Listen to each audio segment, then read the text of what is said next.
the security personnel take position on the field. Yes, thank you so much. Yes, the security, the Ghana Armed Forces, the Ghana Police Service, and then other security services, including students and pupils from the Ashanti region, marched onto the parade. And so now we are receiving dignitaries. And I believe in our short now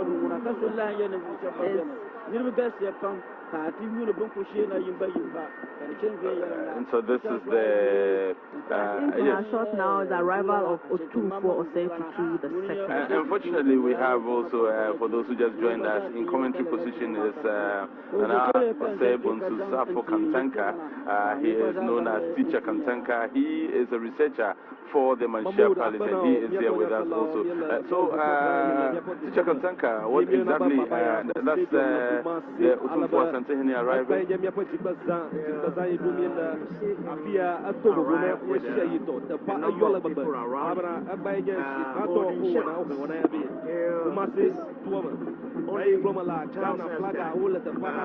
are almost always all the time ready for battle and to defend ourselves.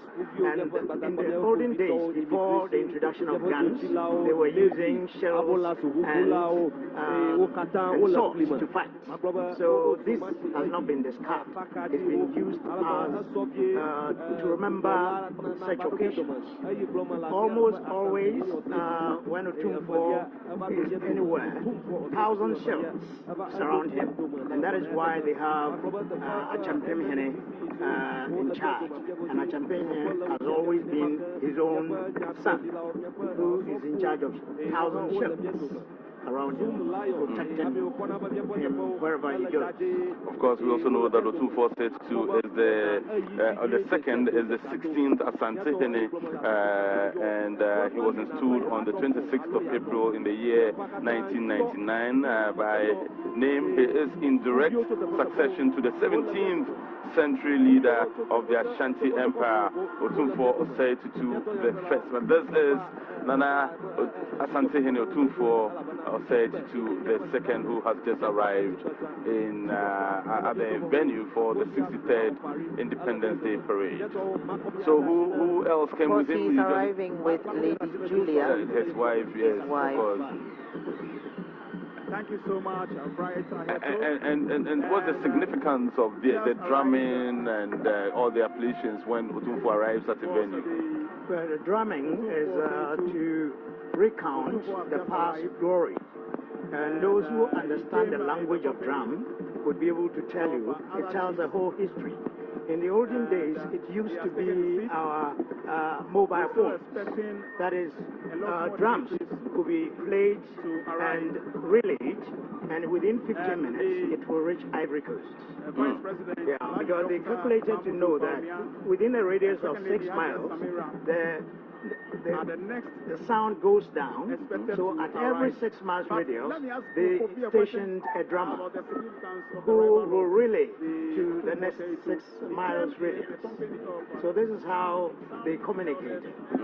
And so when we study culture and we hear about the talking drums, it's actually not on the surface. The meaning is real. It's talking drums. These drums do send out messages. They were our mobile phones, and they are still our mobile phones. And you see a variety of Ghanaians who have arrived at the 40,000 capacity Babayara Stadium here in the Ashanti region. It's in Kumasi, the capital, and Kumasi is a very historic town. It is in this vicinity that it was assumed that it is said that Otumfour Osei received that golden stool. Yeah, he did not receive it. He prayed to the Almighty God, and it descended from the heavens. And that is what we've been told, and that is what we believe in. Ashanti region has a very rich history, especially when the independence of Ghana is mentioned. We know about all the efforts of the modern politicians from this part of the country, but also from the traditional rulers who had to fight the British and ensure that Ghana gained independence. Yasantua, the Queen Mother of Ejusu, readily comes to mind in these times, doesn't she? Yes, she does come to mind.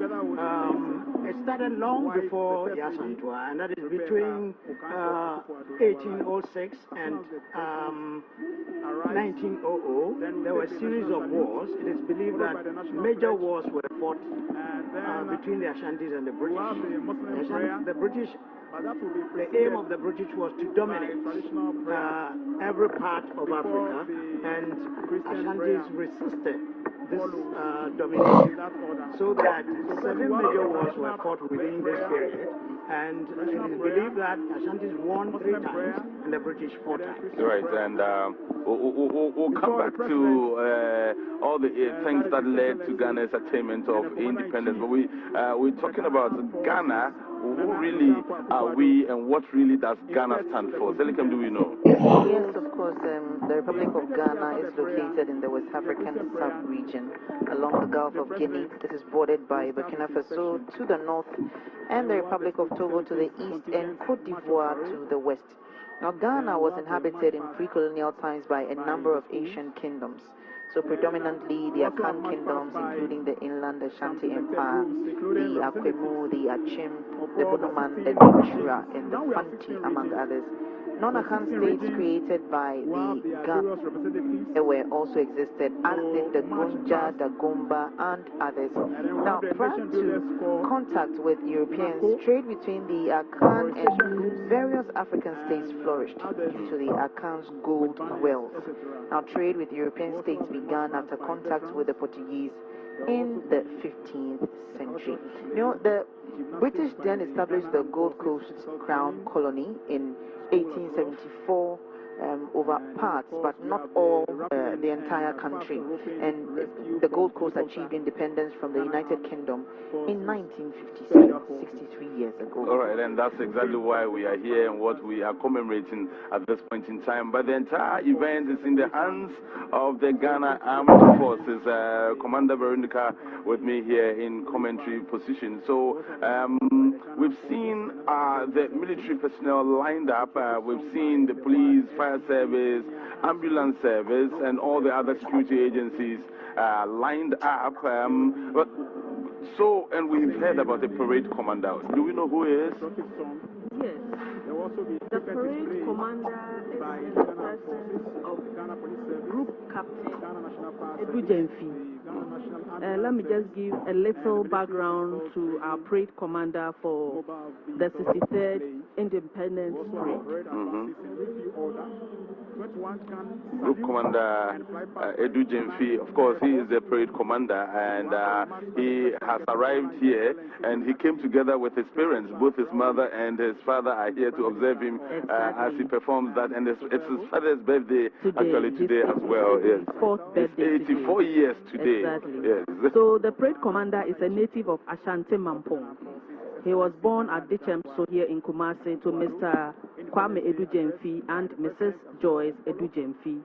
He is an old student of T.I. Hamidiya Secondary School, and during his time he was an assistant school prefect from 86 to 87. Our parade commander is an experienced military transport pilot with over 3,000 flying hours to his credit. He is also a certified flight safety and accident investigator and has conducted several investigations for the UN, for the African Union, for the Ghana Civil Aviation Authority, amongst others. And the crowd, they're excited. One of our dignitaries coming in right now. When our cameras fetch him or her, we will tell you who it is, but obviously an excited crowd as they welcome the dignitaries. And you were telling us about the parade commander today. Yes. The parade commander commissioned to the Ghana Air Force in 1992, and he is currently the base commander of the Accra Air Force Base. He holds a Master of Science in Strategic Studies from the University of Ibadan, Nigeria, He also holds another Master of Arts in Peace and Security from the Addis Ababa University, Ethiopia. He also has a postgraduate diploma in Public Administration from the Ghana Institute of Management and Public Administration. He's held several appointments, including the officer commanding the flying wing of the Air Force Base Tamale, Director Air Operations, Joint Operations at the General Headquarters, Bemakam. He was once a Deputy Director Air Operations in charge of plans at the Air Force Headquarters in Bemakam. He was also once a Deputy Director Peace Support Operations